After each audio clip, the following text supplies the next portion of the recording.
Professor Bachchan शुरू करो।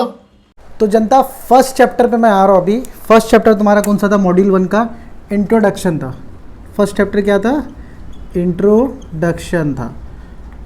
तो ये फर्स्ट चैप्टर है मॉड्यूल 1 का तुम्हारा इंट्रोडक्शन ऑफ सी प्रोग्रामिंग। अभी याद रखो फर्स्ट चैप्टर में इंट्रोडक्शन बोला है तो इसमें कुछ बहुत सारी टॉपिक्स तो कवर नहीं किया है, बट कुछ चीज़ें काम की चीज़ें है जो मैं तुमको यहाँ पे बताऊँगा, और कुछ चीज़ें जैसा छोटे मोटे चीज़ें उसको भी मैं यहाँ पे कवर कर लूँगा। बहुत ही ईजी वे में जाएंगे। तो याद रखो सबसे पहले इसमें क्वेश्चन आता है, 4 से 5 क्वेश्चन ही फर्स्ट चैप्टर के थोड़े इंपॉर्टेंट है। तो पहला क्वेश्चन आता है हिस्ट्री ऑफ सी लैंग्वेज।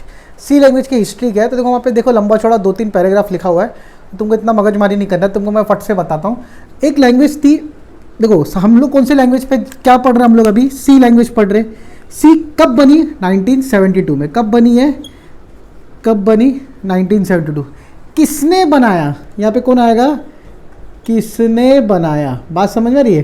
किसने बनाया? डेनिस रीचे, ये बहुत बड़ा साइंटिस्ट था, जाना माना।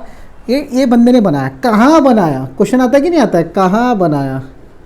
जैसे एग्जाम्पल कोई बच्चा पैदा हो तो अपन बोलते हैं ना कब हुआ, किसका बच्चा है, कहाँ पे, कौन से हॉस्पिटल में, नाम क्या है? सी। समझ में आया? तो ये तुम्हारा बन गया सी लैंग्वेज का हिस्ट्री। अच्छा, अभी सी लैंग्वेज से पहले एक लैंग्वेज थी बी लैंग्वेज। बी लैंग्वेज वो बनी थी 1970 में। कौन बनाया था? केन थॉमसन ने।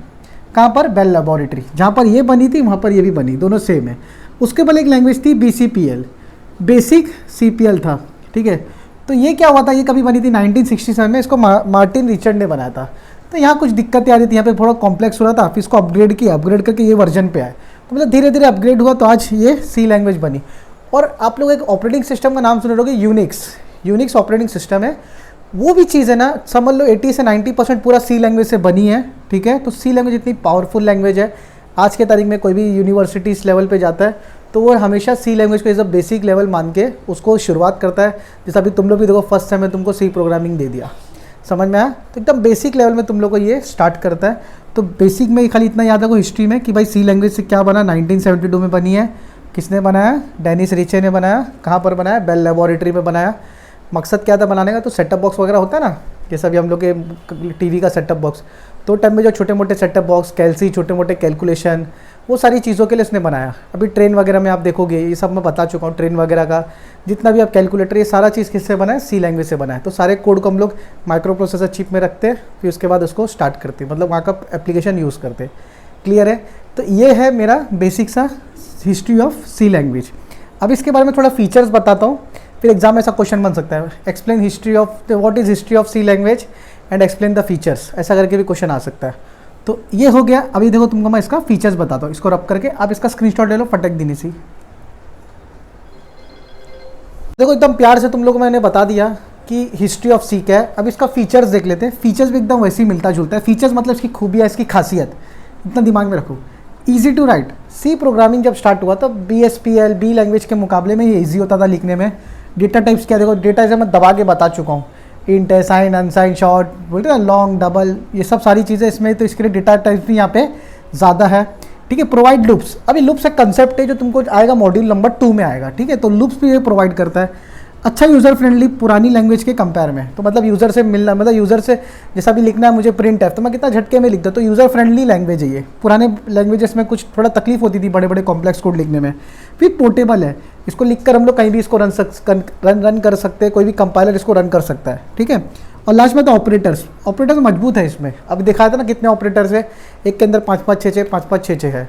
समझ में आया? तो इसका स्क्रीनशॉट ले लो, आंसर बनाओगे तो इतना बस हो गया। इंग्लिश में अपने भाषा में लिख लेना इसको, अपने भाषा में इंग्लिश में लिख लेना इसको। ठीक है, और उसके ऊपर हिस्ट्री लिख लेना, तो तुम्हारा यहाँ पे 5 मार्क खड़ा हो जाएगा। क्लियर है? तो इसका स्क्रीनशॉट ले लो जल्दी से।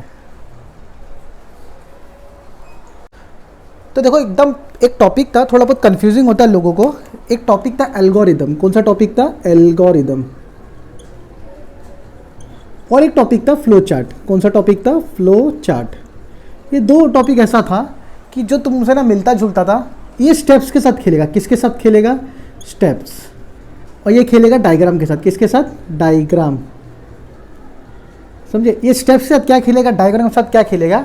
मैं कोड लिखूंगा, तुम लोग इसके बारे में बता दूंगा। सबसे पहला तो एक कोड लिखता हूँ मैं, बेसिक एडिशन ऑफ 2 नंबर, तब तुम लोग को मैं बताता हूँ कि करता क्या करके।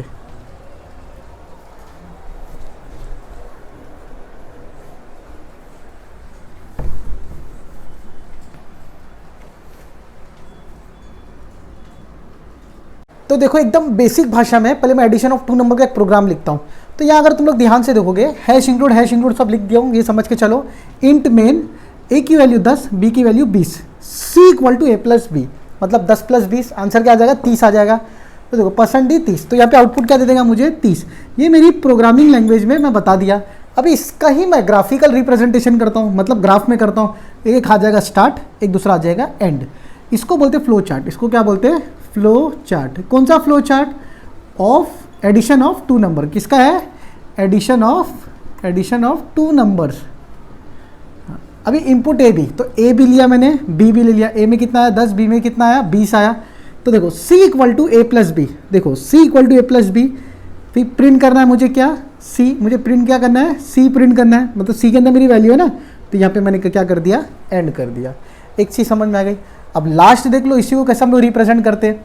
तो ये जो पार्ट है स्टेप बाय स्टेप, इसको बोलते हैं एल्गोरिदम। तो एल्गोरिदम देखो पहला स्टेप क्या स्टार्ट किया, लास्ट वाला स्टेप क्या देखो एंड किया। फ्लो चार्ट से मिलता जुलता है। पहला क्या? Declare 3 variables A B C. मैंने देखो क्या किया यहाँ पे ए बी सी, प्रोग्राम देख के देखो एल्गोरिदम बन रहा है। फिर इसके बाद क्या किया देखो read A and B. A and B में मैंने क्या कर दिया? वैल्यू भी डाल दिया था। फिर इसके बाद क्या किया? चौथा step add A and B and store in C. किसको ऐड करना है? ए और बी को ऐड करना है। किस में स्टोर करना है? सी में करना है। फिर इसके बाद क्या किया मैंने? डिस्प्ले सी। देखो सी को मैंने क्या कर दिया? डिस्प्ले कर दिया। फिर इसके बाद एंड कर दिया। बात समझ में आ गई? तो एल्गोरिदम और फ्लो चार्ट अगर तुम ध्यान से देखोगे तो स्टेप से ही है, सीक्वेंस ऑफ स्टेप से, और ये ग्राफिकल रिप्रेजेंटेशन है। बात समझ में आ गया? ये तो प्योर कोडिंग है, ये ग्राफिकल रिप्रेजेंटेशन है, और ये सीक्वेंशियल स्टेप है। सीक्वेंशियल स्टेप, ग्राफिकल रिप्रेजेंटेशन, और ये प्योर कोडिंग है तुम्हारा। बात समझ में आ गई? तो फ्लो चार्ट में देख के क्या समझ में आ रहा है भाई? कुछ ना कुछ डायग्राम बना हुआ है, ये यहाँ ऐसा ही क्यों लेना है, ऐसा ही क्यों लेना है। तो मैं इसका तुमको डायग्राम में लिख के बता दूंगा, और बाकी एल्गोरिदम में तुम्हारे को ऐसे स्टेप्स आएंगे। समझ में आया? एक और छोटा सा देखो मैं कोड करता हूँ, अपना एरिया ऑफ सर्कल फाइंड करता हूँ। तुम area of rectangle, area of triangle सब घर पे ट्राई कर लेना। मैं एरिया ऑफ सर्कल भी करता हूँ, मैं तुमको इसके बारे में लिख के बता दो। देखो कैसा इसका चार्ट बनेगा, इसका कैसा कोड बनेगा, और किसका कैसा एल्गोरिदम बनेगा। जब तक आप लोग इसका स्क्रीनशॉट ले लो, इंपॉर्टेंट है, कुछ एग्जाम में आता भी है।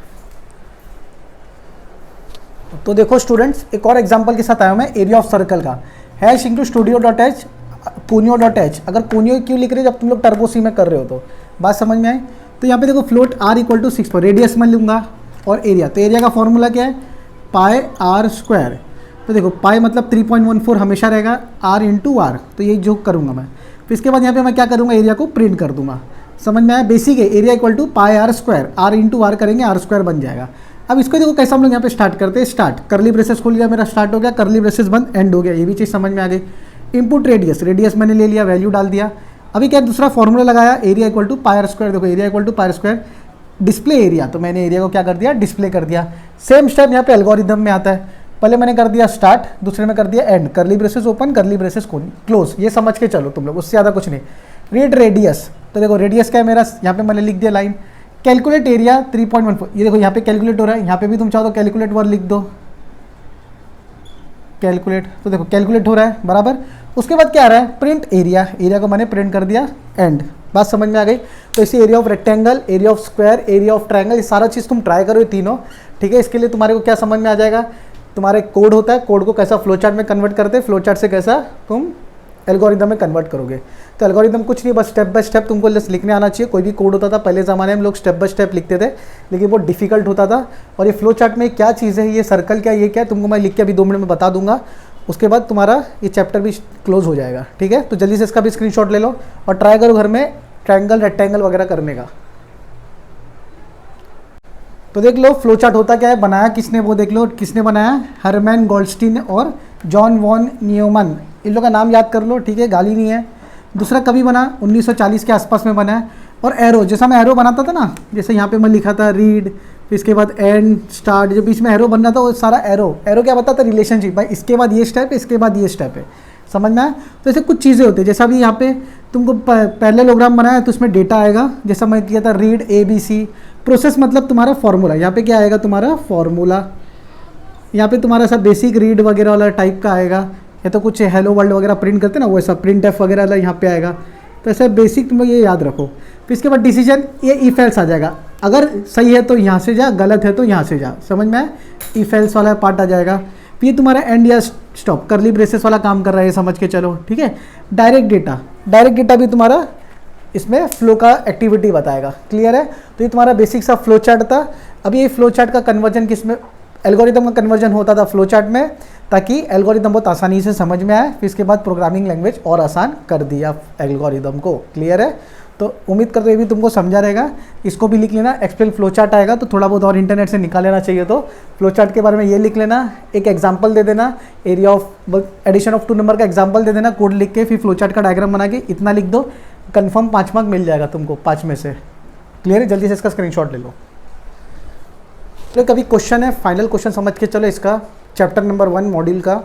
तो यहाँ पर एक क्वेश्चन है कि difference between algorithm and flow chart. तो देखो एल्गोरिदम क्या है, फ्लो चार्ट क्या है, अभी तुमको ऐसे समझ में आ जाएगा। एल्गोरिदम स्टेप बाय स्टेप हो रहा था, तो स्टेप बाय स्टेप का प्रोसीजर फॉलो करते हैं, लेकिन ये किसका करता है, डायग्राम का, ठीक है। Diagram created to solve the problem. ये होता है कॉम्प्लेक्स। अभी देखो ध्यान से देखो, तुम देखने में इसको समझ में आता है भाई बहुत तकलीफ हो रही है इसको देखने में, बट ये बहुत आसान हो रहा था, क्लियर है। ओनली टेक्स्ट, यहाँ पे क्या हो रहा था, स्टेप 1 स्टेप 2 अंदर टेस्ट रीड, ये वो दुनिया भर का हो रहा था एल्गोरिदम में, बट यहाँ पे क्या होता था, सिंबल होता था और शेप होता था। ईजी टू डीबग, मतलब जब प्रॉब्लम आती थी ना तो इसको सॉल्व करना बहुत ईजी होता था, लेकिन प्रॉब्लम यहाँ आती थी ना फ्लो चार्ट में तो इसको सॉल्व करना हार्ड होता था, याद रखो, ठीक है। तो ईजी टू डीबग है कौन, एल्गोरिदम। एल्गोरिदम में स्टेप बाय स्टेप प्रॉब्लम दिख जाती थी, मगर ये फ्लो चार्ट में प्रॉब्लम बहुत क्रिएट हो जाती थी, तो जल्दी सॉल्व नहीं हो पाती थी। नो रूल्स, यहाँ पे कोई रूल्स नहीं क्या, खाली स्टेप बाय स्टेप जाना है। यहाँ पे क्या है भाई, तेरे को अगर डिसीजन लेना है तो तेरे को ऐसा डाई सिंबल लेना रहेगा, स्टार्ट करना है तो ऐसा लेना रहेगा। अभी तुम ऐसे में स्टार्ट कर दोगे, स्टार्ट लिख दोगे, एंड है तो ऐसे में एंड लिख दोगे, तो तुम्हारे को रॉन्ग हो जाएगा। बात समझ में आ गई। तो यहाँ पे रूल्स बना, यहाँ पे रूल्स नहीं बना, इसका आप जल्दी से स्क्रीनशॉट ले लो, मैं यहीं खड़ा हूँ। तो उम्मीद करता हूँ तुम्हारा chapter 1 introduction, chapter 2 fundamentals, chapter 3 operators, ये तीनों चीज़ तुम्हारे को पूरा प्रैक्टिकल के साथ समझी होगी। कुछ चीज़ अगर छूटी भी रहेगी तो मुझे आप लोग फट से डीएम कर देना, मेरे को तो नहीं लगता यहाँ तक कुछ चीज़ छूटी है।